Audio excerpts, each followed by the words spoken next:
Hello and welcome again. इस नए video में आप लोगों का फिर से स्वागत है। और मैं आपका चंदन सर फिर से आपके इस वीडियो में स्वागत करता हूँ एक नए अंदाज के साथ।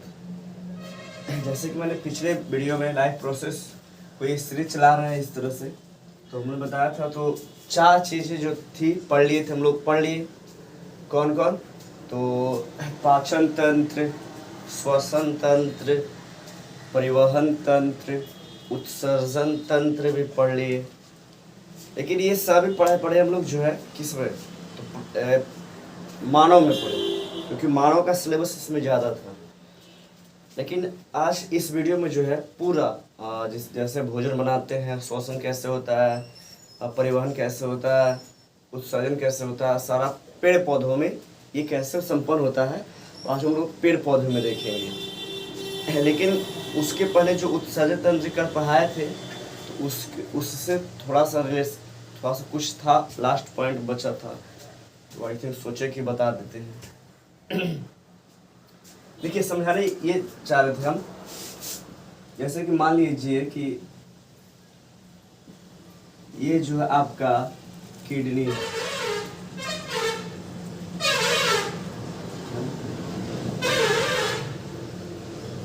ये जो है क्या है? किडनी।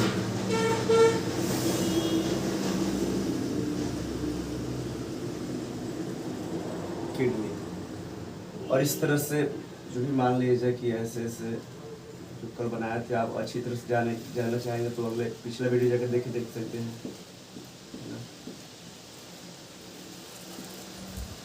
तो ये जो है, अब यही जो आपका जो है कुछ गड़बड़ी के कारण, जैसे कोई रोग जैसे कि डायबिटीज हो गया, डायबिटीज के कारण या फिर बहुत सारे रोग है जिसके कारण क्या हुआ कि आपका ये जो ब्लैडर है ना, ये फट जाता है और मतलब मान लीजिए खराब हो जाता है, और इसी कारण से फट जाता है। तो ये खराब होने के इस कंडीशन में एक प्लास्टिक का बना हुआ थैला जो है, इस कार्य करने के लिए एक प्लास्टिक का बना थैला लगाया जाता है, जिसको डायलिसिस के नाम से जाना जाता है। तो जो कृत्रिम डायलिसिस का उपयोग करते हैं हम लोग जो है, तो इसमें उपयोग करते हैं ताकि जो है हमारा अच्छी तरह से काम कर सके। और ये ही नहीं कार्य करेगा तो मूत्र को निकालने का काम कौन करेगा, ब्लैडर को जमा करने का काम कौन करेगा? इन्हें होता है। तो सेलोफेन, ध्यान रखिएगा, ये बहुत ही ज़्यादा इंपॉर्टेंट है। तो सेलोफेन एक प्लास्टिक का है, तो सेलोफेन प्लास्टिक से बना हुआ एक डायलिसिस थैली का इस्तेमाल करके इसको प्रोटेक्ट किया जाता है। तो बस हमको यही बताना था, बाकी सब तो आप जानते करते हैं। किडनीज में नेफ्रॉन रहते हैं, नेफ्रॉन में बहुत सारा प्यूरिफिकेशन होता है ब्लड का, है ना। और उसी तरह से फिर प्योरीफाई करके जो अवांछनीय पदार्थ यूरिया वगैरह सब हो गया, तो उसको ये शरीर से बाहर निकालते हैं। तो बस इतना ही बताना था हमको किसमें, तो ये इसमें आपका अब चलते हैं हम लोग पेड़ पौधे में, जानते हैं चलते हैं। जैसा कि प्लांट्स, तो प्लांट्स में जो है सबसे पहले जानेंगे कि भोजन आखिर बनाना कैसे हो। सब हम लोग तो जो बनाया हुआ मिलता है पेड़ पौधों से के माध्यम से या जंतुओं के माध्यम से, जैसे कि अंडा, मीट, मछली, सब जंतुओं के माध्यम से, और पेड़ पौधे से चावल, गेहूँ, ये वगैरह बहुत सारी चीज़ें प्राप्त कर लेते हैं हम लोग, जल्द मिल जाता है, हाँ। लेकिन पेड़ पौधों जो कैसे अपना भोजन क्यों बनाते हैं, कैसे बनाते हैं सॉरी, तो वो देखेंगे। ध्यान दीजिए, जैसे कि मैं एक प्लांट्स का एग्जाम्पल ले रहे हैं। जैसे कि एक प्लांट्स है, ये इसका जड़ है,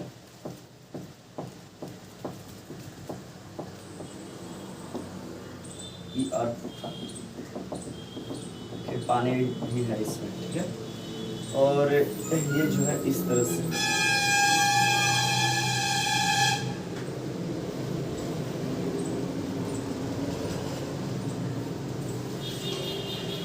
चलो ऐसे ही कुछ प्लांट मान लेते हैं, बस प्लांट ऐसे चलो।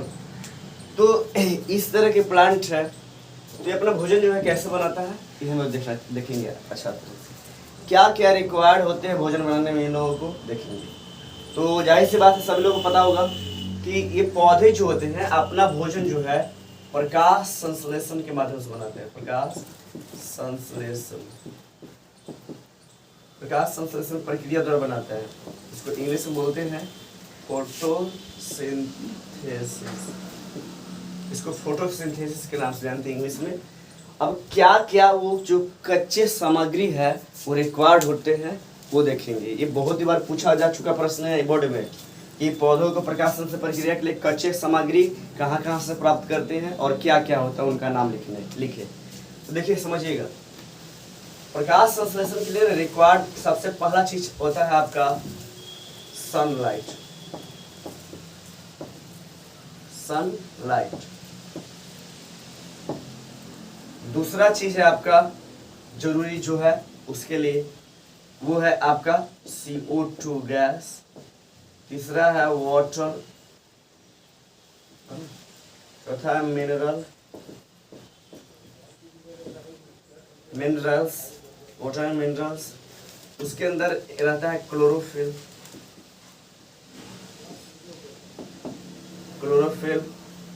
तो आई थिंक हाँ इतना ही चाहिए। सनलाइट, तो सनलाइट किससे मिलेगा जी?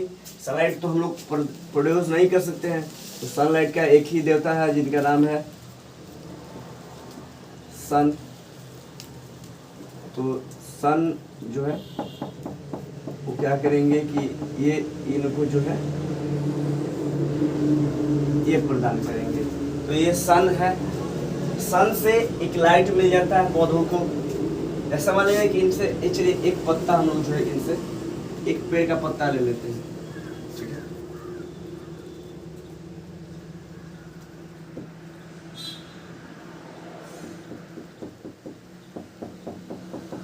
एक पत्ता है, ले लीजिए। चूंकि हम लोग बचपन से पढ़ते आ रहे हैं कि पौधे जो है अपना पत्ता के माध्यम से ही जो है अब भोजन बनाता है, पत्ता नहीं बनता है भोजन पौधों का। तो सारा चीज देखेंगे क्यों बनता है पत्ता नहीं, ये भी जानेंगे। तो सबसे पहला चीज सनलाइट चाहिए, तो सनलाइट मिल गया जी। उसके बाद CO2 चाहिए, तो सनलाइट जो सन से प्राप्त होता है। CO2 यानी कार्बन डाइऑक्साइड जो गैस है वातावरण से मिल जाता है जी, है ना। CO2 गैस वातावरण से ले लेगा, ठीक है। उसके बाद वाटर, तो वाटर के लिए जड़ है उसके पास, तो जड़ के माध्यम से इधर देखिए, जड़ के माध्यम से वाटर यानी कि H2O एंड मिनरल्स। मिनरल्स बोले तो खनिज लवण, तो ये मिल जाएंगे मिनरल्स इसको, खनिज लवण को, है ना। तो खनिज लवण धरती से प्राप्त हो जाएगा, उसके साथ मिनरल्स भी चले जाएंगे। तो चलिए धरती के माध्यम से जो है इसके माध्यम से पत्ता में पहुंच जाएगा वाटर। उसके बाद आपका आता है मिनरल्सों के नीचे से मिल जाएगा, और उसके अंदर क्लोरोफिल रहता है।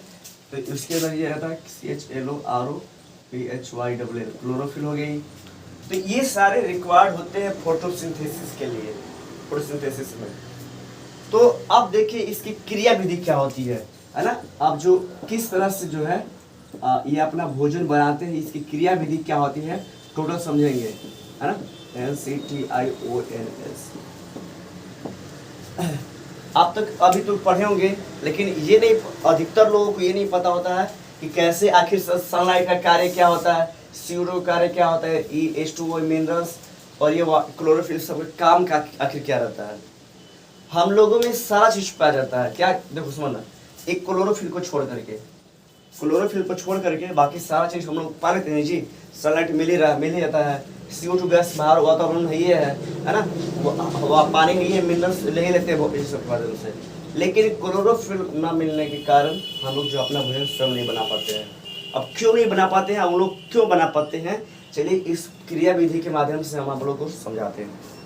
देखिए सबसे पहली बात ये है कि सबसे पहला चीज ध्यान दीजिएगा, अब जो ये लिया है अंदर से जो CO2 लिया है, CO2 लिया ना पौधा जी बाहर से, तो CO2 लिया है, तो CO2 क्या करेगा, ध्यान समझिएगा। CO2 क्या होगा कि वो सनलाइट, ध्यान दीजिएगा। अगर अब सबसे पहले कार्य समझते हैं क्लोरोफिल का, चलो मिटा देते हैं। सबसे पहले फंक्शन समझते हैं क्लोरोफिल का, है ना, यानी कि क्लोरोफिल, इसको हिंदी में बोलते हैं पर्णहरित। ये बहुत सारे लोग कभी कभी पूछ देता है क्लोरोफिल का हिंदी नाम क्या होता है, तो पर्णहरित। ध्यान दीजिए क्लोरोफिल क्या करता है, सनलाइट को ना अंदर की तरफ ट्रैप करता है, खींचता है। यानी कि सनलाइट को अंदर जो है सोखने का काम जो है आपका क्लोरोफिल करता है। जिस तरह से हमारे शरीर के अंदर, अपने जो मानव शरीर के अंदर सनलाइट को खींचने का कार्य जो कोलेस्ट्रॉल है ना, कोलेस्ट्रॉल ध्यान दीजिएगा, कोलेस्टेरॉल जो हमारे शरीर के अंदर बोला जाए तो सनलाइट को खींचने का कार्य कोलेस्ट्रॉल करता है। जस्ट उसी तरह से, लेकिन ये बहुत ही कम खींच पाता है, ज्यादा नहीं खींच पाता है। तो जस्ट उसी तरह से पौधे के शरीर के अंदर क्लोरोफिल क्या करता है, सनलाइट को ट्रैप करता है, अंदर पता में खींचता है। ठीक है ना, तो सनलाइट खिंचा गया जी। उसके बाद CO2 क्या करेगा, ध्यान दीजिएगा। अब जो CO2 पौधा लिया है बाहर छिद्र के द्वारा, किसके द्वारा, छिद्र, उस छिद्र का नाम क्या है, ऑस्टोमाटा। उसको जस्ट तुरंत बाद ही इसको डायग्राम के थ्रू हम समझाएंगे आप लोगों को। तब क्या करता है, जो CO2 आपका है वो जैसे इसके अंदर CO2 जाता है वो तो सनलाइट खींच लिया नहीं, पर्णहरित अवशोषित सनलाइट को अवशोषित कर, सनलाइट को ये क्या करेगा, खींच लेगा, एनर्जी देगा ना जी। तो सनलाइट में हीट के कारण ये क्या करेगा, ये जो रहेगा आपका ये तो किसमें टूट जाएगा, तो कार्बन है ना, आप प्लस, अरे सॉरी मिस्टेक सॉरी माफ कीजिएगा, मिस्टेक हो गया, बहुत बड़ा मिस्टेक हो गया। ये जो वाटर दिखाई दे रहा है, वाटर टूटता है बाबू, कार्बन डाइऑक्साइड नहीं टूटता है, वाटर टूटता है, ध्यान दीजिएगा। तो यहाँ पे जो सनलाइट है, जैसे इसको सनलाइट में हीट होती है ना, और हीट के कारण H2O जो जल है वो टूट जाता है। किसमें टूट जाता है, तो हाइड्रोजन और ऑक्सीजन में टूट जाता है ना। तो हाइड्रोजन ऑक्सीजन में टूट जाएगा ये। तो ध्यान दीजिएगा, अब ये जो ऑक्सीजन है ना, ये पौधों के शरीर के लिए कोई काम नहीं होता, ये बेकार होता है पौधों के शरीर के लिए। पौधों के शरीर में इसका कोई उपयोग नहीं होता है। तो क्या करेगा, ये वापस जो है, चूंकि पता बना ना ये टूटा, तो वापस जो है ऑक्सीजन को ये छोड़ देता है। तो हम लोग कहा जाता है कि पौधे प्रकाश संश्लेषण की प्रक्रिया में कार्बन डाइऑक्साइड लेते हैं और ऑक्सीजन छोड़ते हैं। अब सवाल एक और यहाँ पूछता है, बहुत बार पूछा गया है कि प्रकाश संश्लेषण प्रक्रिया में ऑक्सीजन किससे मुक्त होता है, तो ऑक्सीजन किससे बन रहा है, जल से ना मुक्त हो रहा है। तो ये आंसर इसका हो जाएगा जल। तो ये आई होप ये क्लियर हो गया होगा। अब जब ये ऑक्सीजन निकल गया तब क्या होगा कि जो आपका CO2 है वो हाइड्रोजन के द्वारा रिएक्ट कर लिए जाएंगे, है ना, संयोजित कर लेगा, ये रिएक्शन करेगा और रिएक्शन के फलस्वरूप क्या देगा, C6H12O6। तो आई थिंक समझ में आ गया होगा। 6CO2 प्लस 12 रहता है इसका। तो ये दोनों मिल करके इस तरह से ग्लूकोज का फॉर्मेशन करते हैं। ये ग्लूकोज आपका बनकर तैयार हो जाता है। अब उसके साथ क्या निकल गया जी, तो ऑक्सीजन निकल गया, ये ऑक्सीजन निकल गया उसके साथ। अब उसके साथ कुछ हाइड्रोजन भी निकल, H2O बन के पानी के रूप में भी वाष्पोत्सर्जन के विधि द्वारा निकल जाते हैं। तो ये और इस तरह से आपका जो है ग्लूकोज का फॉर्मेशन हो जाता है और अंत में by the process of respiration ये इससे ग्लूकोज से और एनर्जी प्राप्त कर लेते हैं। तो इस तरह से ये फंक्शंस था जो आप लोगों के साथ नहीं मालूम होगा। तो ये फंक्शंस होता है प्रकाश संश्लेषण में। प्रकाश संश्लेषण में इस तरह से प्रोसेस होते हैं और तब जाके प्रकाश संपन्न हो पाता है। और इसलिए आई थिंक सभी का फंक्शंस आप जान गए होंगे। क्लोरोफिल का काम ये है कि सनलाइट को अवशोषित करता है। हम लोगों में क्या होता है, सनलाइट ज़्यादा अमाउंट में अवशोषित न हो पाने के कारण जो है ये सब फंक्शंस ना हो पाता है। तो सनलाइट का खींचने का काम करता है क्लोरोफिल। उसके बाद जल जो लिया है वही टूटता है हाइड्रोजन ऑक्सीजन में, और ऑक्सीजन क्या होता है, बाहर निकल जाता है पेड़ पत्तियों से। फिर जो ये हाइड्रोजन जो है इस कार्बन डाइऑक्साइड के साथ रिएक्शन करके ग्लूकोज बनाता है। और ये ग्लूकोज जब सांस लेता है पौधा, है ना, स्टोमाटा के द्वारा ऑक्सीजन सांस लेता है, तो उस समय ये फिर एनर्जी दे देता है। तो आई थिंक इतना आप लोग जो है समझ गए होंगे। तो प्रकाश संश्लेषण एक प्रोसेस था, ये आई थिंक होता होगा। चलिए इतना क्लियर हो गया, तो आगे बढ़ते हैं।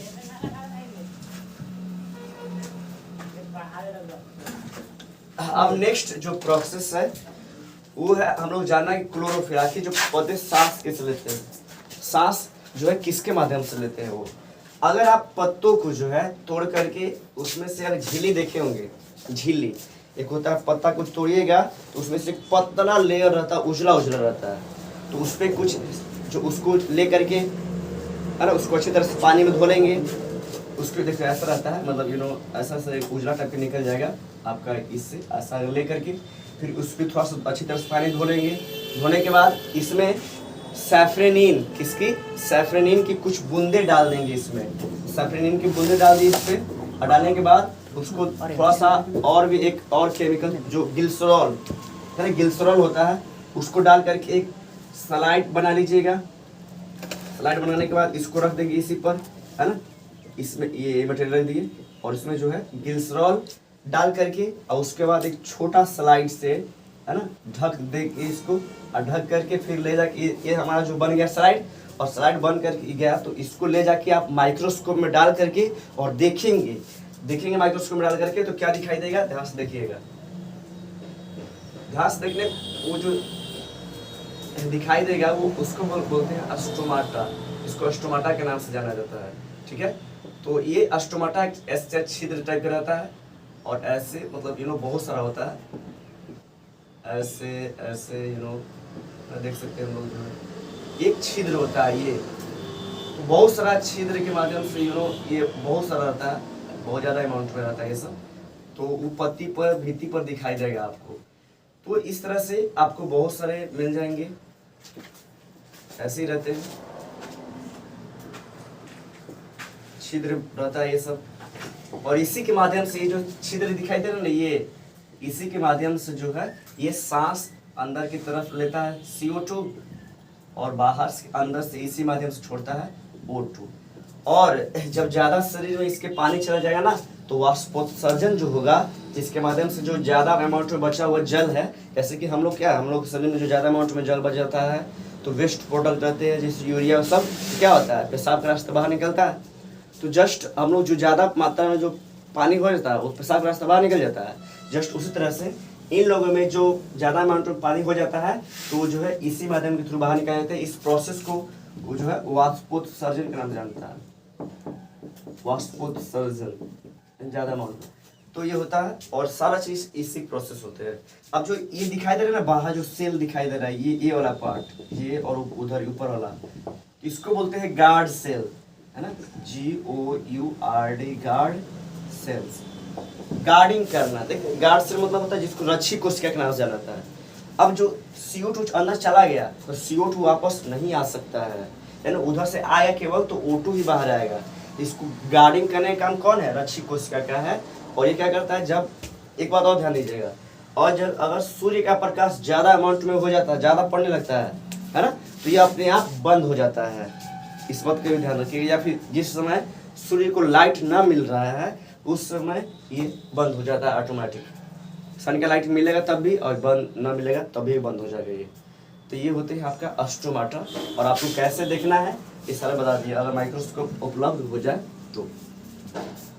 तो इस तरह से हमारा प्रकाश संश्लेषण जो है आई थिंक पूरा का पूरा समझ में आ गया होगा। आगे भी जो ये होता है परिवहन होगा चैप्टर, जो परिवहन नामक जो टॉपिक है वो हम लोग जो है कल पढ़ेंगे। तो अंत तक अगर देख लीजिए, वीडियो अच्छा लगा होगा तो लाइक जरूर कीजिएगा। Thank you.